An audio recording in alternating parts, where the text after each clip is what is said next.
किसान भाइयों, सभी को मेरा सादर नमस्कार।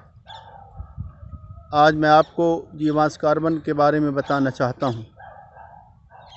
साथियों, हमें मालूम होना चाहिए कि हमारे जिस खेत में जीवांश कार्बन की मात्रा पर्याप्त मात्रा में होती है, उस खेत में फसल पैदावार अच्छी होती है और कृषि उत्पादन लागत कम आती है।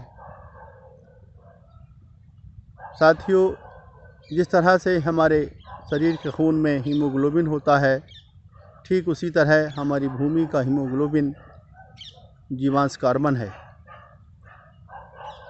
पुराने ज़माने में जब हमारे पूर्वज इस धरती पर खेती करते थे, उस समय हमारी भूमियों में जीवांश कार्बन 0.52% था और आज हमारी रसायन आधारित कृषि प्रणाली के चलते हमारी भूमियों में जीवांश कार्बन 0.3% या उससे भी कहीं कम है।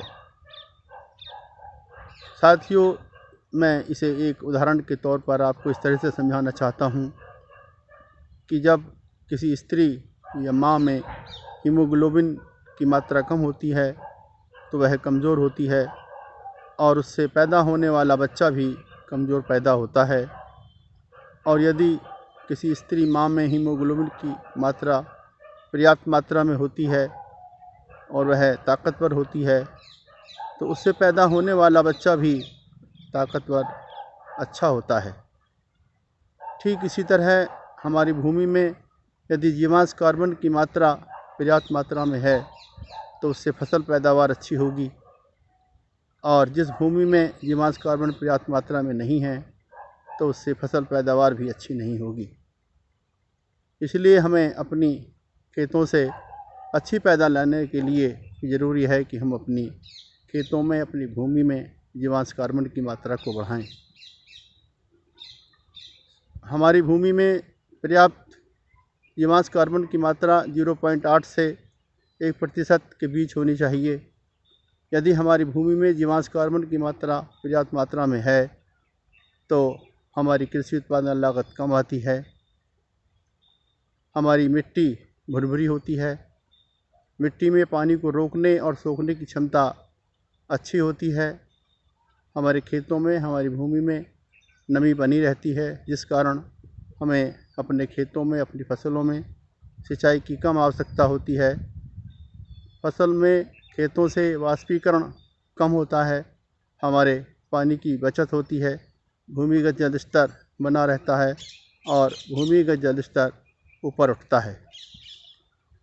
साथियों, जिस खेत में जीवांश कार्बन की मात्रा पर्याप्त मात्रा में होती है उसमें उगाई जाने वाली फसलों में कीट और बीमारियों का प्रकोप भी कम होता है और जो फसल उत्पाद प्राप्त होता है वह रसायन मुक्त होता है, स्वास्थ्यवर्धक होता है। इसलिए हमें चाहिए कि हम अपने खेतों में जीवांश कार्बन की मात्रा को बढ़ाएं। जीवांश कार्बन की मात्रा को बढ़ाने के लिए सबसे बड़ी भूमिका भूमि में रहने वाले जीवों और सूक्ष्म जीवों की है। इसके लिए हमें अपनी भूमियों में जैविक उर्वरकों का प्रयोग करना चाहिए। यदि जैव उर्वरक उपलब्ध ना हो तो हमें चाहिए कि हम अपने किसी पुराने जंगल के किसी पुराने पेड़, बरगद का पेड़, पीपल का पेड़ या पाखड़ के पेड़ के नीचे की मिट्टी को लाकर अपने खेत में बखेर दें, जिससे हमारे खेत में सूक्ष्म जीवों की संख्या बढ़ जाएगी और उससे हमारे जीवांश कार्बन में बढ़ोतरी होगी। साथ ही हमें चाहिए कि हम अपने खेतों की मोटी मोटी मेड़ बनाएं। खेत की मेड़ों पर अपनी रुचि के अनुसार, अपनी इच्छा के अनुसार पेड़ लगाएं। अपने खेत के निचले हिस्सों में छोटे छोटे तालाब बनाएं। हमारे गांव, खेत खलिहानों में जो पुराने तालाब हैं उनका जीर्णोद्धार करें। फसल चक्र को अपनाएं। अपनी भूमि की ताकत के अनुसार, अपने परिवार के सदस्यों की ज़रूरत के अनुसार अपनी फसलों की बुआई करें। साथ ही फसल अवशेषों को कतई न जलाएं।